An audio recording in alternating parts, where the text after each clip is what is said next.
today, who I cannot believe that I haven't had here yet, Mr. Larry Hagner. Husband to his soulmate Jessica, father of 4 boys, #1 dad podcast on Spotify and Apple. 5 books written, crazy, amazing, and as he self-confessed right before this, total and imperfect moron, as I am as well. So I'm in good company. Welcome, sir. What's up, Rob, man? Yeah, dude.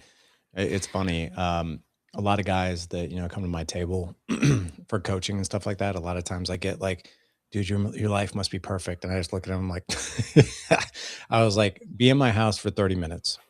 You will see the level of moronic things that I still do.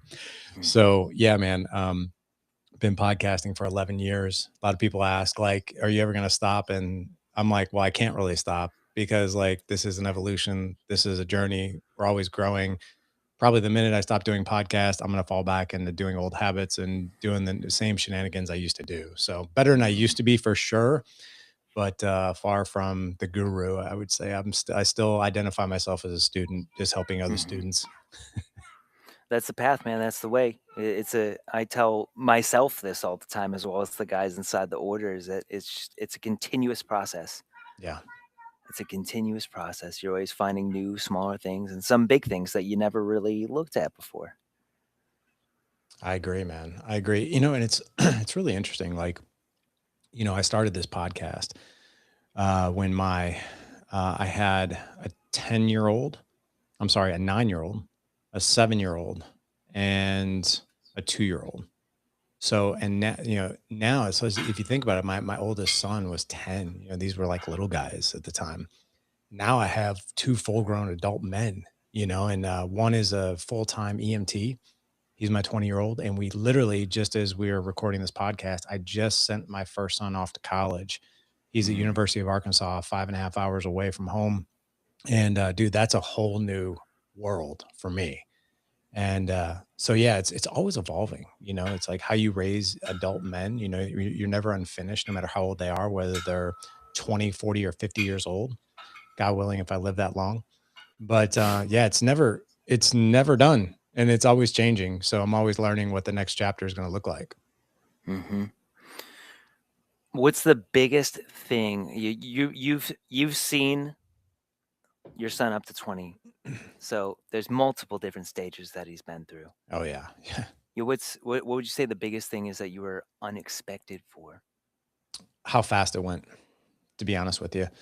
Like so, right now I have a 20 and an 18-year-old. So the 20-year-old is kind of barely here. He's working, 4 10-hour shifts a week. He's also a volunteer firefighter. So he's gone a lot, so we don't see him very much. And like I said, the 18-year-old just left, and for like a year, like I was kind of like before he left, I was kind of like grieving, that he was leaving. Mm. And I always joke like when I had little guys, like when my first 2 were born, it's like they were like 1.5 and newborn. And I remember so many people like, it goes so fast, it goes so fast. You better hold on to it. And it used to Yeah, like annoy me when people said that. And I'm me like, too. it's not going fast. Like, oh my gosh, there's so much work. And then you like literally turn around. And I always joke about this. I was like, people tell you it goes way too fast, but they lied because it goes faster than what people tell you. So right now, I actually just put a post out on social media last week where I literally, now that I have a 12-year-old and a 10-year-old, I feel like I have this second chance again, and I feel like I am in this space where I'm like, you know what? I did it pretty okay and deliberately. Like I'm there's a lot of things, dude. I have like for every one thing I'm proud of, I probably have 1,000 things I'm not proud of, right? But there's one thing that I can really hang my hat on because like as we were dropping our son off and on the way back from college, my wife was like, "How are you doing?" And I was like, "Well, I'm sad. I'm sad about um, I'm sad about everything going on." At the same time, she's like, "Do you have any regrets?" And I really kind of gelled on that for a minute, and I was like, "You know what? I honestly don't have any regrets," which was a very freeing feeling because I feel like for the past 10 years, especially 11 years, I was like, I really did this on purpose. Like I really connected. I really made moments. Like I spent one-on-one time with him. Like I created opportunities over and over and over and over again for us to connect. And I'll tell you, had I not started this podcast, this mission, this movement, I would be completely consumed with so much regret Mm. that dropping him off, I'm like, man, it coulda, woulda, shoulda. But luckily, like sad to see him go, right? But at the same time, no regrets. Like, and that feels incredibly freeing. Yeah, you get this second chance now.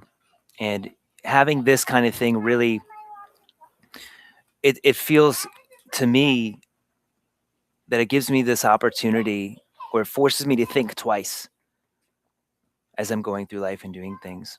Yeah. But even sitting here right now, what is it that you might do differently with the Mhm. knowledge that it goes so much faster than people try to tell you?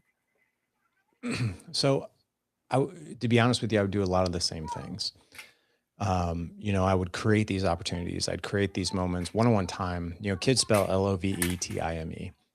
So, right now, I'm going to do the exact same thing, but at the same time, in the moments that don't feel like moments, I'm going to make them moments.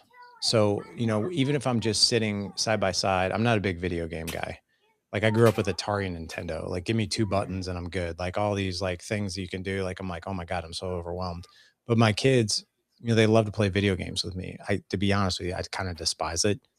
But at the same time, I need to, whether I feel like doing those things or not, I need to say yes to those things, just like I did before. And I would say the older I am now, because I'm 51 now, the older I am now, the less I want to say yes to those things. Like that's like the Mm, feeling that comes up for me.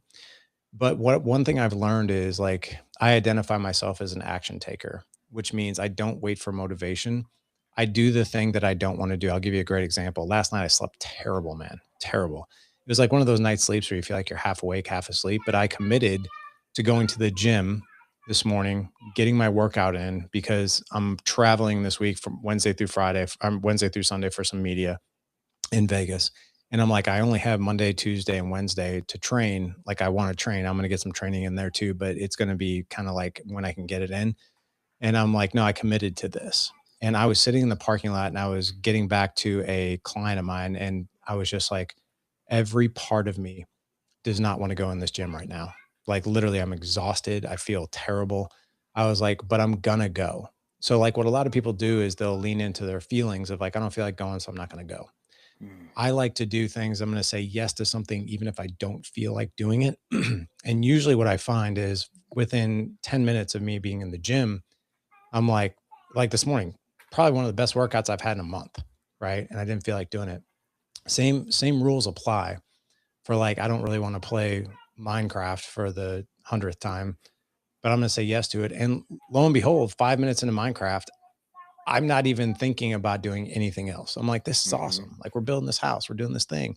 So it's like, if anything, if I could give myself any advice, 10 years ago, 15 years ago, or any advice to any guys out there, whether you feel like doing it or not, don't worry about that. Just say yes to it. And the other thing, too, that really keeps us hamstringed, I think, is the shame that comes along to that. Like when we should all over ourselves. Well, I should feel like doing this. So then I mm, feel guilty. Then I feel shame.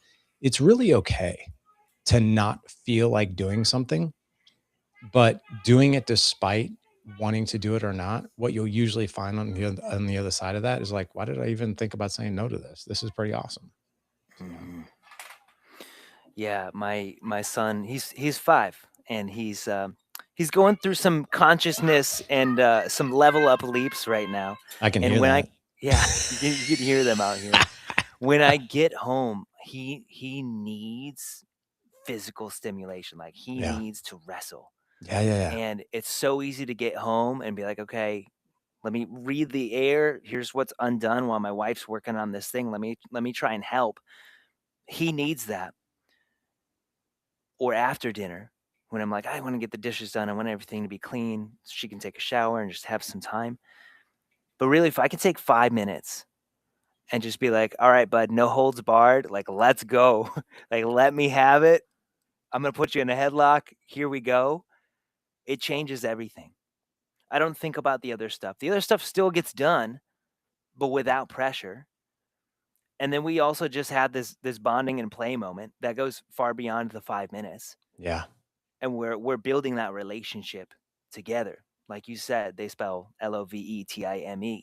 He gets that time, but he gets that participation as well, and it's so easy to rush through that. My mom, bless her heart, saved my Star Wars toys from the 90s. And so every once in a while, like, if he's really good, mom's like, he was really responsible today. He Yeah. helped with everything. He didn't ask to do something else. He asked what he can help with. Then I'll pull a toy out, and I brought a speeder out, and he just wanted to use his Luke Skywalker speeder to blow up my speeder. And I was just like, yeah, okay, let's play. Let's go, man. Let's have fun. And I really didn't want to, because I was like, no, I want to sit. I want to talk to mom for a little bit. I want to sit with your brother and your sister. But I went with it, and man, it was a great time. Yeah, man. I It's feel so you on easy to that. miss that. It is. It really is. Love the fact that you're a Star Wars guy too. Like we're my 10-year-old, we literally just watched all of them. Like we kind Hmm. of like binge watched them over a couple weeks. And it's something that we enjoy as well. He's working on a 500 piece puzzle right now with his mom.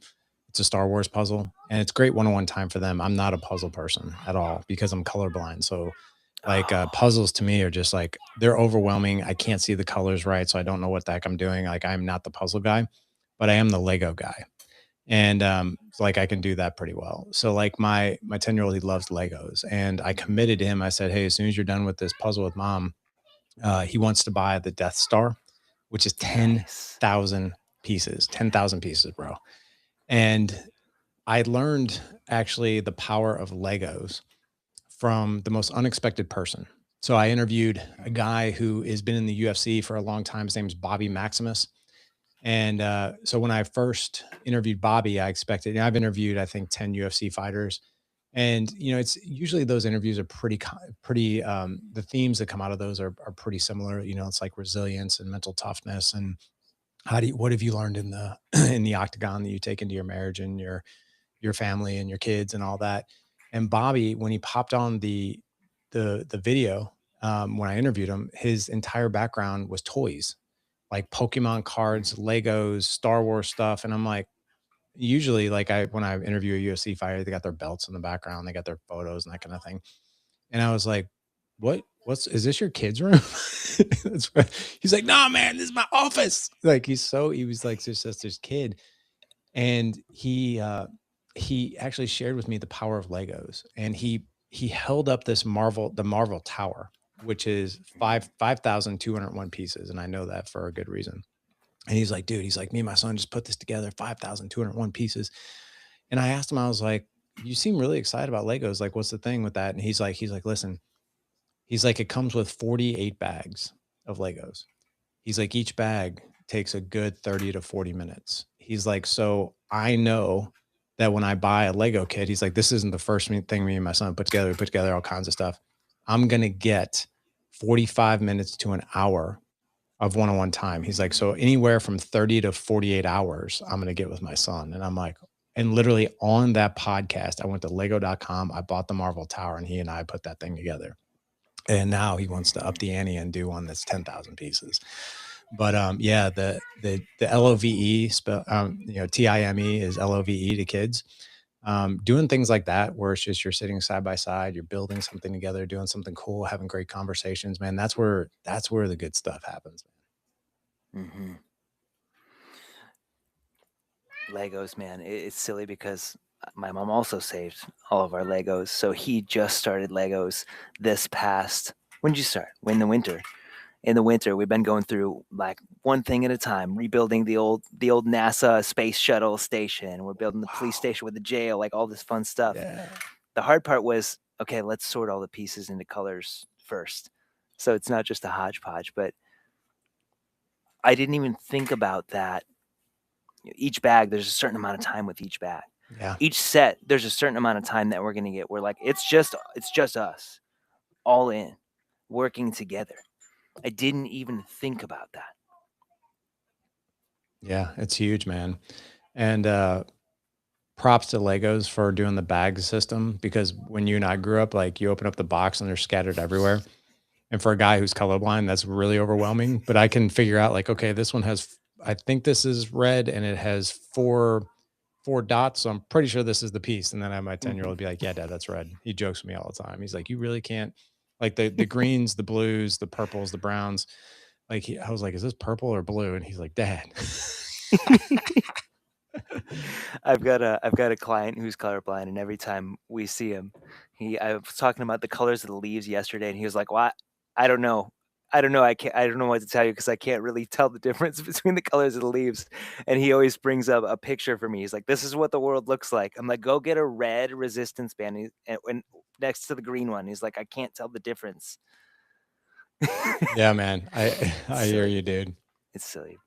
So one of the big things that you and I were chatting with right before we came on that I think is I don't even want to say easy.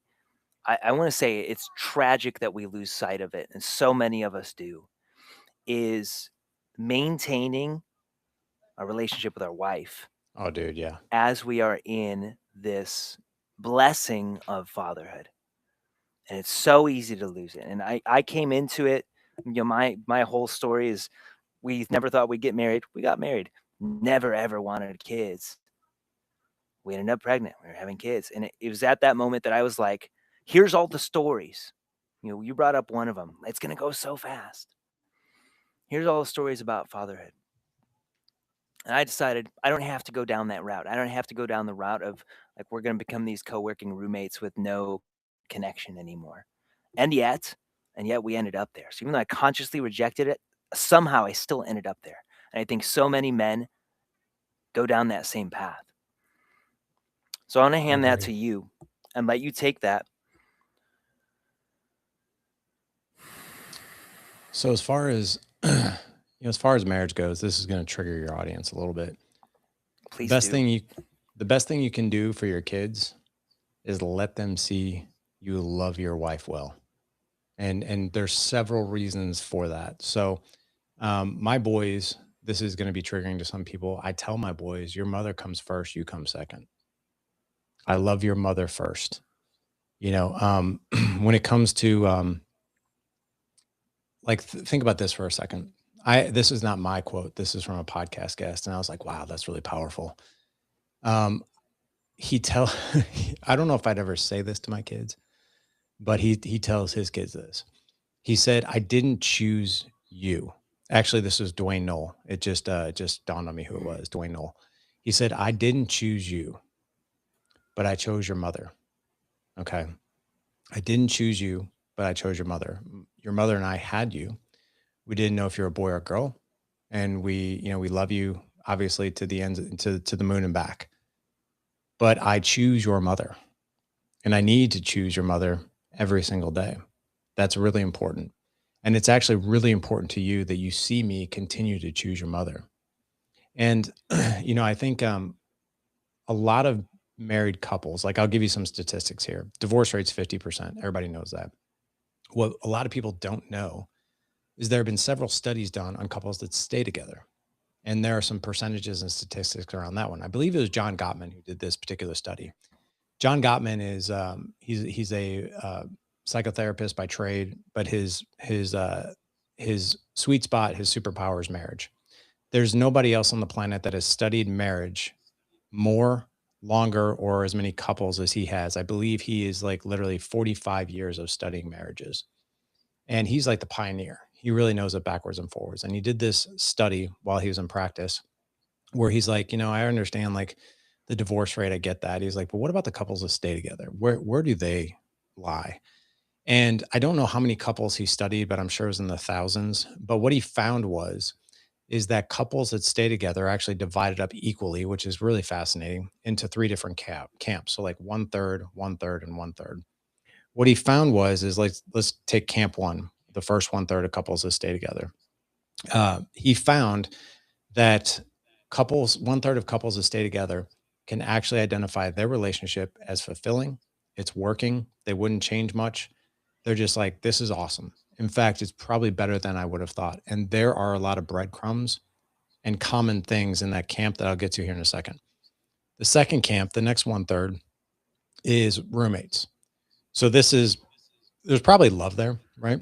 There's um there's respect, but there's not a whole lot of connection outside of, running family LLC. So this is the couple that doesn't have deep conversations. They're not curious about each other. They're probably not going out on date nights.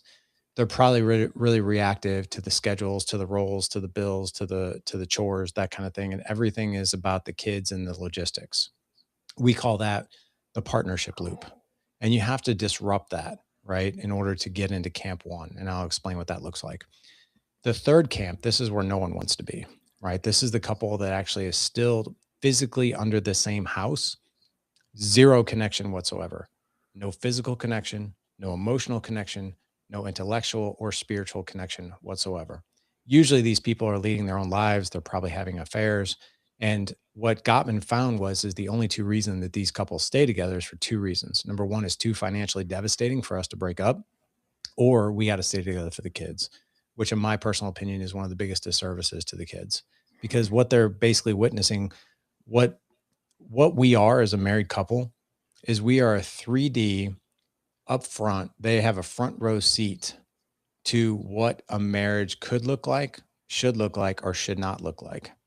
And we are the example. Hard stop. We are the example. So the couples in camp one, what do they do that makes them successful? Number one, they learn. They constantly grow with each other. They go out on date nights. They have a non-negotiable date night at least once a week or every other week minimum, right? They ask questions of each other that aren't always logistical. Like, I've known my wife for 30 years, but we just celebrated 23 years of marriage. When we go out on a date night, we're always asking each other deep questions to constantly get to know each other better, right? One of those questions could be like, "Hey, when do you feel most loved and connected to me? What am I doing? What are you doing?" Right? And those things, quite frankly, with kids getting older and evolving into marriage, those things actually look kind of different over time to the person. I'll give you an example. Like I'm 51. I'm not the same guy I was at 35. Thank God. My wife is 47. She's not the same person she was at 35. At 35, you're not the same person you were at 21. Like, we're always evolving. We're always changing, growing, and you have to constantly be a student of each other. Be constantly curious of each other. Here's the other thing too. I didn't grow up with a stable father figure. I had several father figures that came in and out of my life, and they were always the same kind of guy. They were always usually big into alcohol, drugs, abusers, emotionally, physically. And I had a front row seat to toxic relationships my entire childhood. Mm. Like, but I was blessed with a grandfather on my mother's side. We only lived 1 mile from their house. I spent a ton of time at my grandparents' house. My grandma and grandpa were married for over 50 years, and I got to see a man love his woman like freaking nobody's business, man. Like, my grandfather was in his 70s, and we'd be sitting at the breakfast table. It'd be me, my grandmother, my grandfather, and he would just hold her hand and he would look at her, and just the way this man would look at her, so much love, so much appreciation. He would just tap her on the hand and be like, "You're so beautiful. You're so beautiful. I just love you." And my grandmother, dude, she would just light up, man. And she would like squeeze his hand back and be like, "Oh, I love you too." And he would even do things like she'd walk by and he'd smack her on the butt and like pull her on his lap and, like kiss her on the cheek. And I'm like, and that always as a kid, it brought so much peace to me. And I didn't understand it or really appreciate it back then because I was like 10, 12 years old. But, like, I got to see that, and the thing that I loved being in that house. I did not like being in my own house, and the thing that I really got was, like, an environment of psychological safety, of calm, of peace, and so, like, I'll break this down, like, I love my wife the same way. My wife loves me the same way, and we show it to our kids, and, like, we have a goal to gross out our kids at least a few times a week, right, with love and affection and all that. I even asked my 12-year-old, and he's like, "Oh, gross, disgusting," like when I get kiss mom, and I'm like, and I asked him one day, I was like, Seriously, man, let me ask you a question." I was like, "When you see dad and mom really love each other, what do you feel?" He's like, "Disgusted." I was like, "No, man, like, what do you feel?"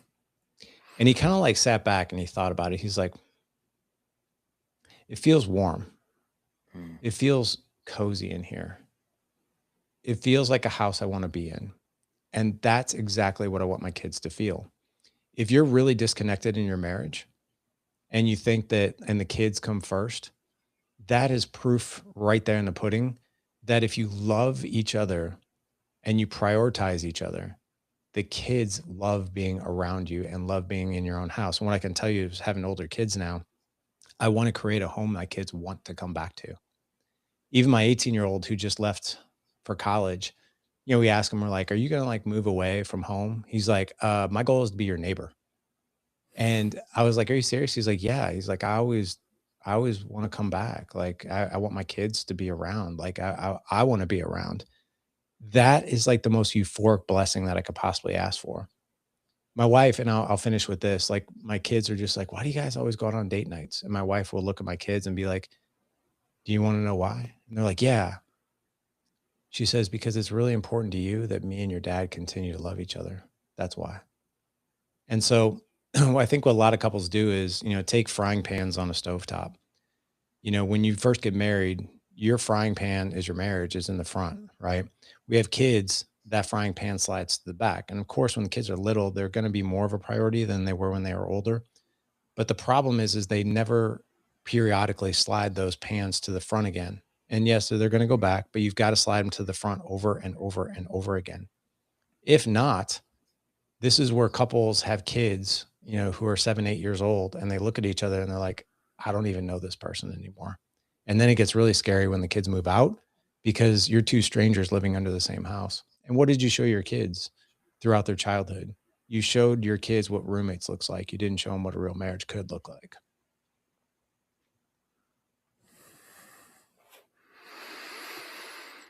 We don't prepare. We don't prepare young couples for marriage at all. Yeah. We don't prepare them at all. No. We really just walk into it. I know sounds like your experience and my experience. We walk into it with what we saw growing up, which I think for a lot of guys, our generation is divorce and then rebound relationships after that are suboptimal. And then we have to build that for ourselves. If you were, let's say your son's about to get married, what's the advice that you'd give him Um, going into this? so the advice I would give him, like even like I had a conversation with my two older boys about this.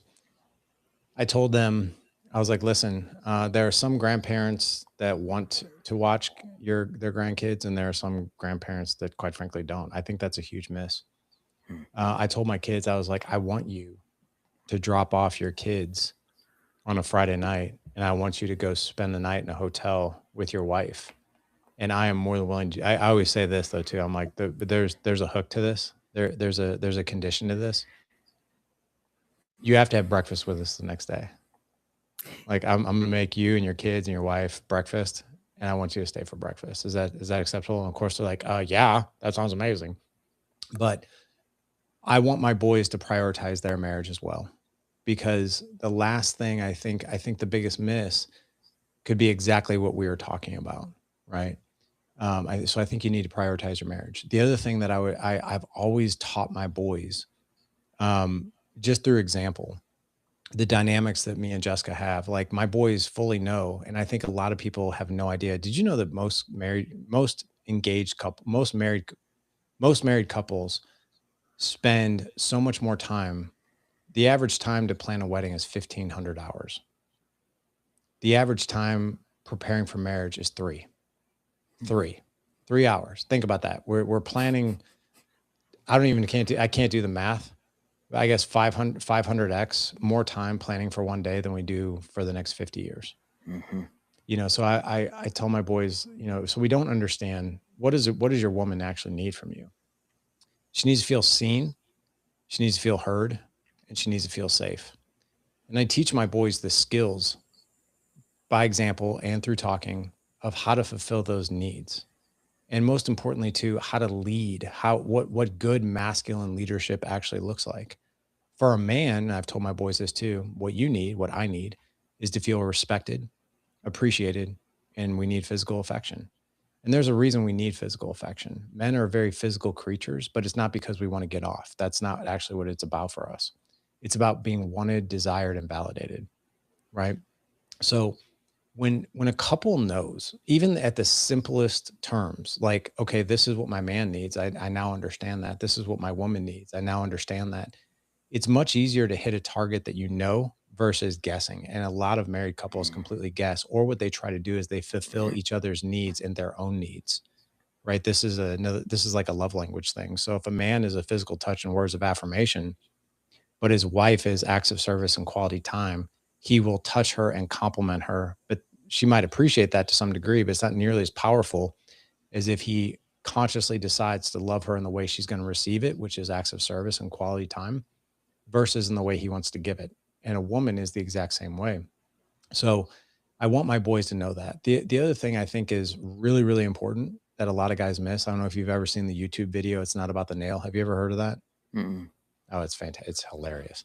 It's a minute and 42 seconds long. I know that because I've showed probably at least a couple hundred clients that same video. But it's this woman who's got a nail literally sticking right out of her head. And she's sitting there talking to her husband, and they're on the couch. And she's like, there's this aching in my head and it's throbbing and I hate it. I can't stand it. Like it's just killing me. I can't sleep. I don't understand what's going on. And the husband's looking at her like she's freaking batshit crazy. And he's like, well, you do have a nail sticking right out of your head. And she's like, it's not about the nail. He's like, are you sure? Because I bet if we just pull that thing out, you'll be just fine.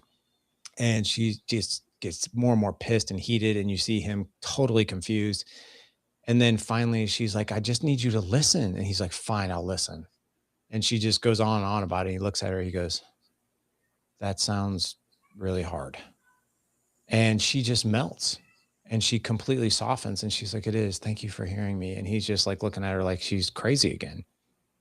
But what one of the biggest misses in communication is a man is a fixer, a woman is a venter, right? So like if I come to you as a man and I'm like, hey Rob, like I need some advice, man. Seems like you and your wife have a really fantastic relationship. Me and Jessica's, marriage, our connection just seems to be off. I don't really know what to do. And if you're like, that sounds really hard, and you just looked at me, and I'd probably want to be like, yeah, what do you think I should do about it, man? Like, the whole reason I'm talking to you is because I want advisement, I want counsel, I want solutions. That's how men talk. When a woman talks, about 80% of the time, she does not want fixing, no matter what it is. So, what she's actually after, if she's venting or whatever, she's looking for one thing: connection. She's actually looking for connection. And when we try to solve problems, we are actually being very disconnecting because in her mind, you're not hearing me. You're not connecting to me. All you're doing is telling me how to fix it, which means your mind is going into fix it mode. You're not even understanding me. And this is so confusing for men. It's confusing for women too, because what a woman doesn't understand is a man is doing exactly what he, I'll put this in quotes, should be doing to love his wife so well because we're protectors and we're fixers. So the way a man feels that he needs to love his woman is, I want to take your pain away. I love you so much that it's killing me to see you in pain. So let me help you. Right? That's like such an act of love and service, but that's not how it's received by the woman. So when you know how to validate a woman's emotions, it actually becomes easier. So if my wife is venting about whatever else, so like my wife just started a brand new job. She hasn't worked in 20 years Mm. and she's pretty overwhelmed. So she'll come home and she'll talk about how the new job is overwhelming. It's out of her comfort zone. She feels really, and all I want to do is be like, well, that's what a new job is. It's like you'll get comfortable with it. Like just give it some time, give it 90 days. Like you'll be good. Like this is your sweet spot. This is that, this is that. And that will just create more disconnect with us. So what I do is I'm like, yeah, starting a new job is overwhelming. It really is. And anybody who starts a new job is going to be overwhelmed. So tell me more about what's going on. And notice like what I did there is I validated like with the word overwhelming. That's an emotional state. So I labeled what I thought she was feeling. Then I normalized it because when people are overwhelmed or they're feeling a painful emotion, they feel very alone. Like no one else understands this. And somebody else in my situation wouldn't feel this way, but they do. So when you normalize it, they don't feel so alone. And when you invite them, tell me more about that. Dude, you become the most attractive man in the room. And it's actually less work because you're not talking about solutions, you're not tamping down her emotions, and you literally become the freaking catch of the town. And it's so much easier. It's actually simple, it's not easy for a man, but it also creates a better listener in a man because if he's not focused on how to fix it, he's just focusing on connecting. You become more attractive, but you also become a better listener for her.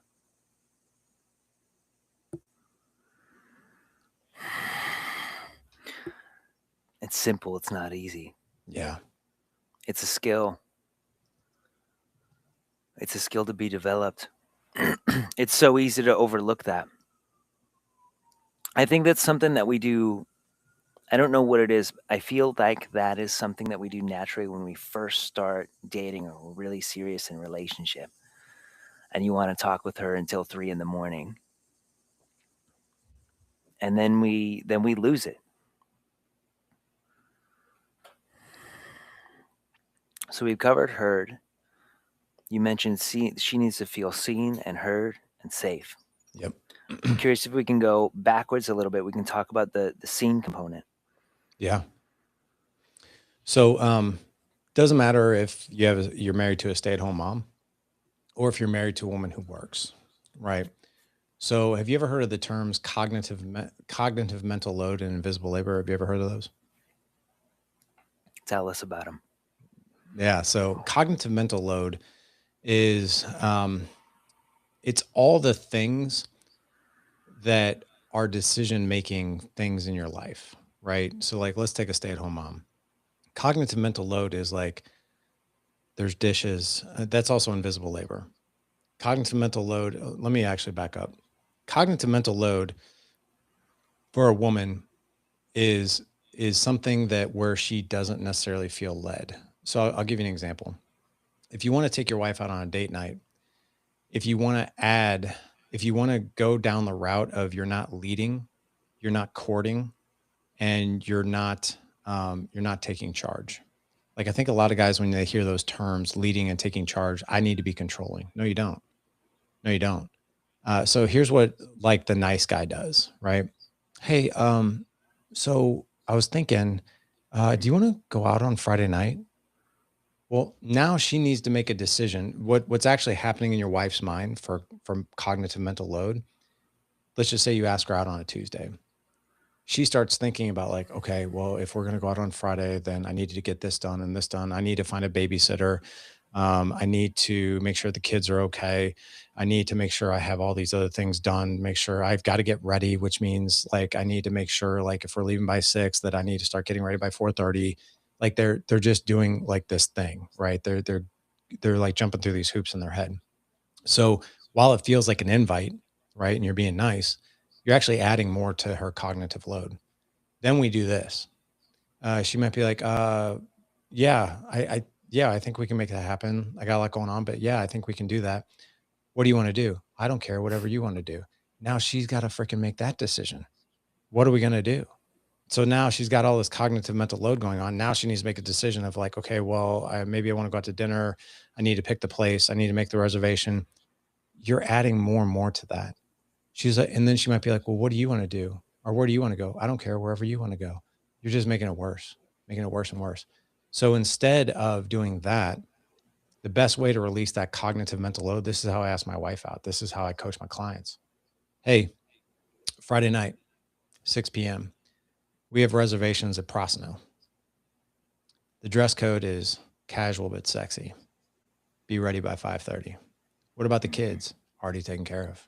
Your mom's watching them. Actually, she's watching them overnight. We pick them up at 10 a.m. the next day. Well, and you can even leave where you're going discreet, and you could, well, where are we going? Don't worry about it. Just be ready. What you just did is you led. You weren't controlling. You weren't overbearing. You led. You've made the decisions already of what's going to happen, and that feels really damn good to a woman. So that's cognitive mental load. So that's also leading with structure, right? Which is really important. So another way, like dinner, right? Dinner can be like like a second job for most people. So like if I go to my wife and I'd be like, "What's for dinner tonight?" That's like, oh God, um, I don't know. I got to get out, chicken or fish or burgers. Maybe we can have rice as a side or salad or I don't know. Like, and so if I ask her what's for dinner, that's a big one. Instead, leading with structure looks like this: Hey, I got dinner tonight. What's on the menu is chicken, rice, or we can do burger bowls. Which Hmm. one? Which one is the best? Which one would you like tonight?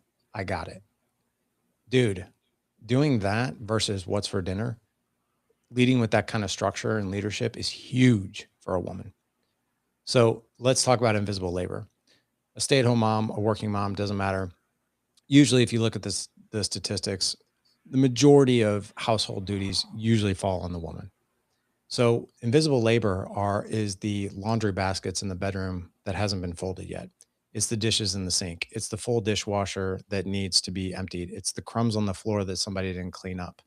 It's like this morning I woke up early, went to the gym, and the first thing that I see in the sink is a bowl of cereal that one of my kids put in there. I took a picture of it. I sent it to our family text and I was like, this is unacceptable. When you do this, you're leaving invisible labor for somebody else to deal with. Unacceptable. So what we do in this house is you leave an environment better than what you found it so somebody else doesn't have to carry that, right? So invisible labor is men usually we're kind of in our head a lot. We're thinking about the next thing, whether that's our business or our careers or the whatever. We're usually not too observant as it pertains to invisible labor. So like the toilet paper on the roll that doesn't get refilled, that's invisible labor to your wife. It feels heavy. Be the guy that puts the new toilet paper roll on. Be the guy that puts his dishes in the sink. Be the guy that when you see the two baskets of laundry, fold one of them. You don't fold both of them, fold one of them, right? I mean, those types of little micro things of invisible labor are very heavy to a woman. I'm not Hmm. saying you got to be the guy that does everything around the house. Just do some of the little things that you see, but that's invisible labor. Yeah, one of the things that I've begun practicing over the years is reading the air is coming in and looking for, yeah, what is out of place right now. If I can take a moment and just be and like take in this surrounding as I walk in that door. It's only 10 feet away. I'm still at work out here. And I walk in that door and I can see that things are undone and the kids are chaos. And I can just take action instead of asking like, hey, what do you need me to do? I can Yes. look and I can just start organizing and organizing the environment so it's better than it was at the beginning of the day before the kids woke up. That seems to help a ton. Yeah, it does. So let me explain that too. That's also cognitive mental load. While a man feels very helpful, saying, "What can I do to help you?" You're then putting another decision that she has to make, and now she feels she has to manage you. And what you become is a man child. No woman wants to sleep with a man child. So like let's take in consideration my wife. Like this is a good example. I share this kind of stuff with my clients. If you see your wife cooking dinner, be the guy who just starts cleaning up as she's cooking. That way, the invisible labor of all the dishes in the sink and all the mess and all that goes away. And so does the cognitive mental load of her telling you and managing you what you can do. Right. So, like, just be the guy who's observant. Be the guy who exactly the example that you shared is awesome. Be the guy that just makes the decision and takes action versus asking permission or asking what I need to do. Mm-hmm.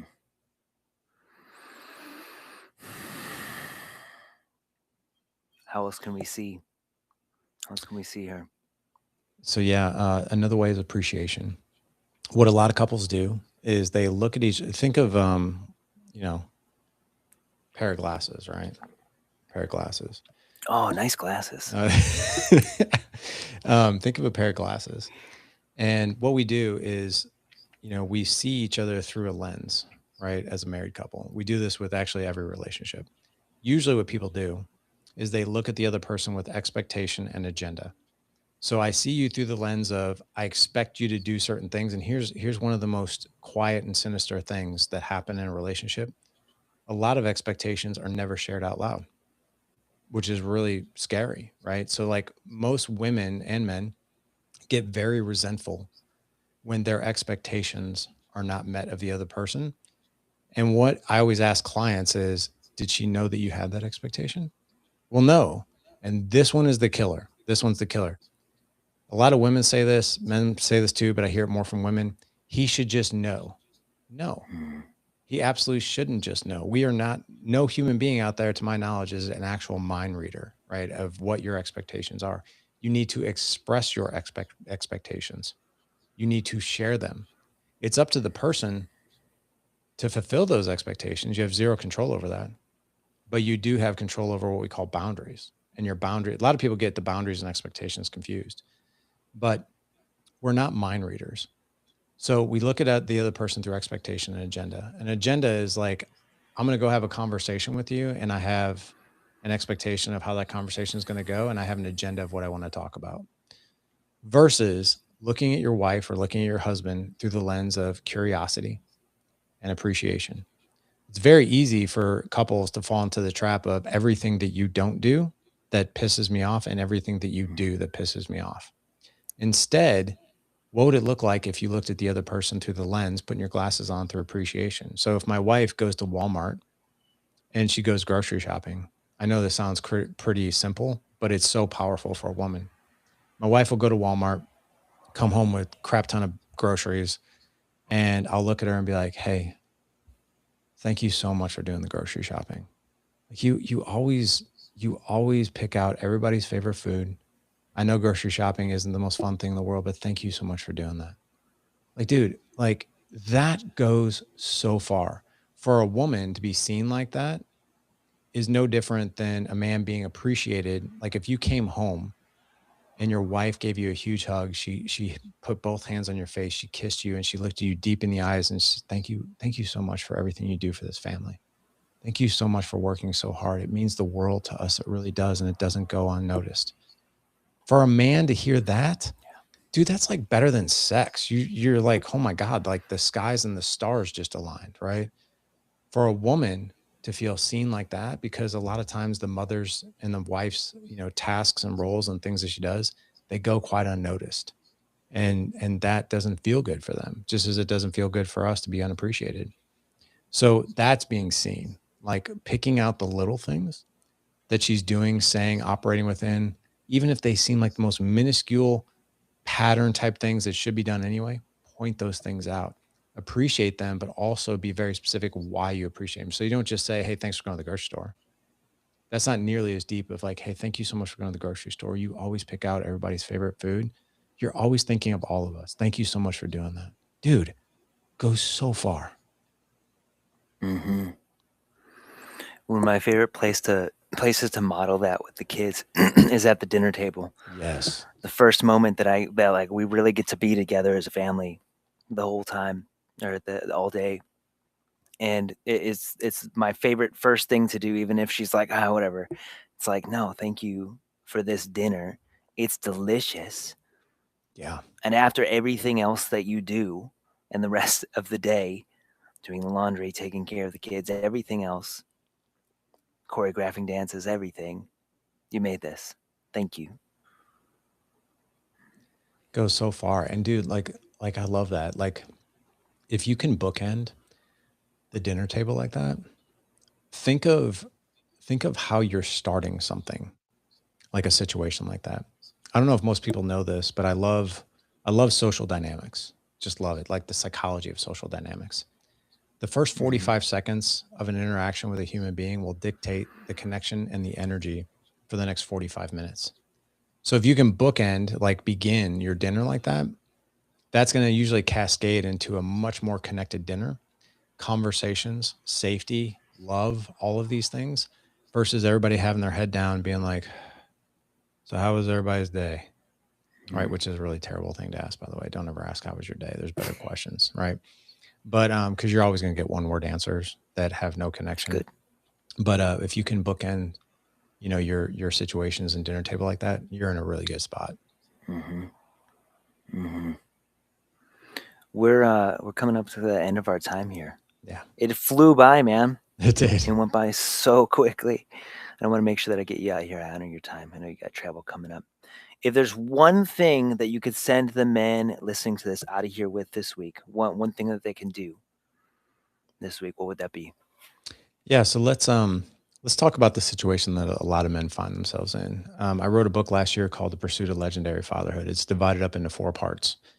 Uh, it's the my most favorite book that I've written yet, and it's because I probably have taken 10 years of skills and knowledge and a lot of things that we teach in our community into one book. And a lot of my guys in our community call it the Dad Edge Bible. So let's talk about the drift. Most men, 72% of men report being lonely. So that's kind of crazy to think about that. 82% of men go to a job every single day that they dislike or despise to some degree. So we're spending 40, 50, 60 hours a week in a job that we don't necessarily find fulfilling. And that usually zaps our energy. And we find ourselves in what we call the drift. The drift is like the wash, rinse, repeat. It's this really sinister thing that happens to men. The drift is also like that partnership loop that I'm talking about, where it's like every day we're talking about the same managerial things. The man gets up, his day looks always the same. He has his cup of coffee. He doesn't really feel connected to his wife. He doesn't feel 100% connected to his kids. He's going to a job that he really doesn't like. His physical body is probably lacking a little bit. We've embraced the dad bod. I don't think that that's a healthy thing whatsoever. I don't think you need a six pack to be a dad, but I think you do need to take care of your body, mind, and emotions. The drift is like this thing where we get very comfortable and we feel that this is the most dangerous thing. This is normal. Like this is what marriage is. This is what everybody tells me marriage is. This is whatever, my kids drive me crazy. Like I can't stand doing this or that. They're always out of line. My wife doesn't want to have sex with me. Like we're not going out on date nights. And your buddies, which by the way, if your buddies are telling you this, you got to find a new group of friends. Like, well, dude, that's what marriage is, Mm-hmm. man. That's what family is. Put your head down, just freaking do keep white knuckling it. No, no, no. Disrupt the drift. This is my advice. Disrupt the drift. The drift is like this slow killing cancer. And it's so sinister and it's so slow that we don't even realize it sometimes until it's too late. And the too late thing is usually comes like this. Your kids don't want anything to do with you because you're in your head all the time. Your wife looks at you and says, I don't know if I love you anymore. Or your physical body is so out of shape. You're like, how did I get this way? Right. So here's my advice to men: take time to take care of yourself. You cannot pour from an empty cup. That's probably been said 10 million times online, but it's absolutely true. Take care of your physical body, improve your emotional IQ, learn skills like some of the things that we were talking about, court and date your wife, love her and let your kids see it, and spend more time with your kids because that's how they spell love. And that's how you disrupt the drift. And one final thing I'll say is this: don't try to guess at this. Get into a community like Rob's, get into a community like mine, get into a community with other like-minded men where you constantly learn, you constantly grow, you constantly evolve, you're challenged, you're called forward, and you also contribute to other men. You've got to do those things. If you do not sharpen the sword of these areas that we're talking about on a consistent basis, you're going to get very dull, you're going to get very rusty, and you're going to wake up and your wife is going to tell you she doesn't want to be married to you anymore. Your body is going to be 50 pounds overweight and you didn't know how it got that way. Your kids are going to be teenagers and want nothing to do with you. And you're not going to understand how or why it happened. But it starts with us, and you've got to disrupt that drift. I had a 70-year-old client a few years ago who I explained what I do here, and she had been a training client, physical rehabilitation client for a while. And she looked at me and she said, when I was talking about divorce, and what you just said, she said, that's the same thing that happened to me. And that's the same thing that happened to all of my friends. So it's on us to disrupt the drift Yeah. and to take leadership and ownership of that. Yes. We Yeah. go 'Cause first. we do, man. No one's going to come save you. You've got to say yes to these things. All right, Larry. Thank you so much for being here, man. Thank you. Can I add one more thing? Is that okay? Yeah, Yeah. it's your time now. Okay. So Rob didn't tell me to say this. He's not paying me. But here's what I want you to do, guys. If you've gotten anything out of Rob's YouTube channel, podcast, anything like that. What I want you to do as soon as you're done listening to this, I want you to leave him a 5-star review on wherever you listen to this podcast. And I want you to just write 3 sentences, something that you've learned from him. As long as you've been listening to this podcast, be very specific with some gratitude. Podcasting is not for the faint of heart. It's not easy. Most podcasters burn out after 10 episodes. This is a lot of work. And it comes from, obviously, if you've listened to Rob for any amount of time, this comes from his heart. One of the best ways to thank us and thank him, leave him a 5-star rating and review and be very specific with 3 sentences on what you've learned from him. And that's what I want to say. Thank you, sir. You bet. I appreciate that, man.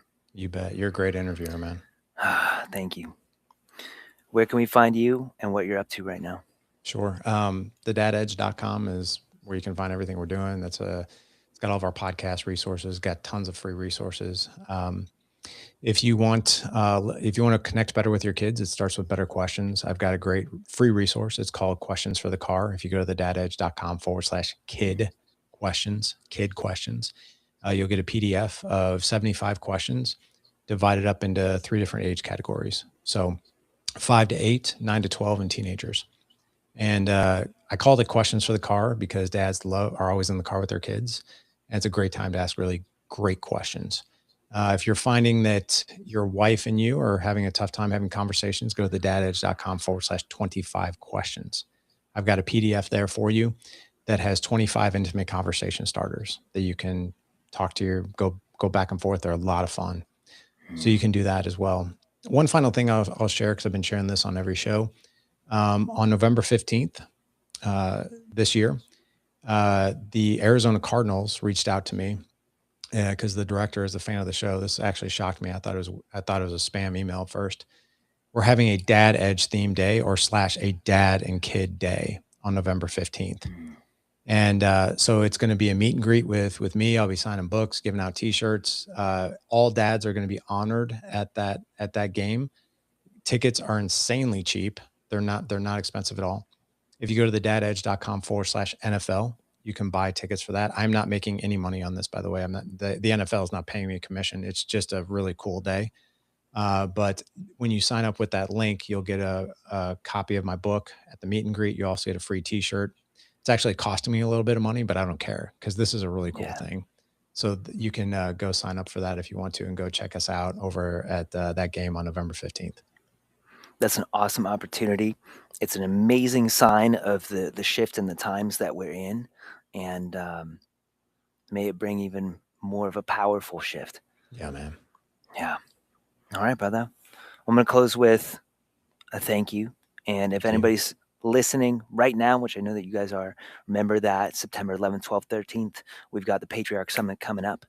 We're reviving fatherhood, family, moral leadership. Amazing speakers there. We got Ryan Mickler, which is how I got connected to Larry, Pat Barber, Nate Feathers, Daniel Gross, Steph Allen, Gabriel Mira, Matt Boudreau. Amazing. Dude, you're naming all my people and some of my closest friends, man. It's going to be That's so cool. It's going to be an amazing time. And it's been in my heart since February, so it's going to be really cool to see it happen. And tackling the 6 fronts that most men are fighting on: the front of self, physical, mental, emotional health, our marriage, our money and finances, our fathering, how we to steward them to their fullest potential, and we're struggling with everything else in life, our leadership, how we show up as men in the world, and one of the biggest ones, our faith. So if you guys are listening, we'd love to see you there. Links in the description. Thanks for being here, Larry.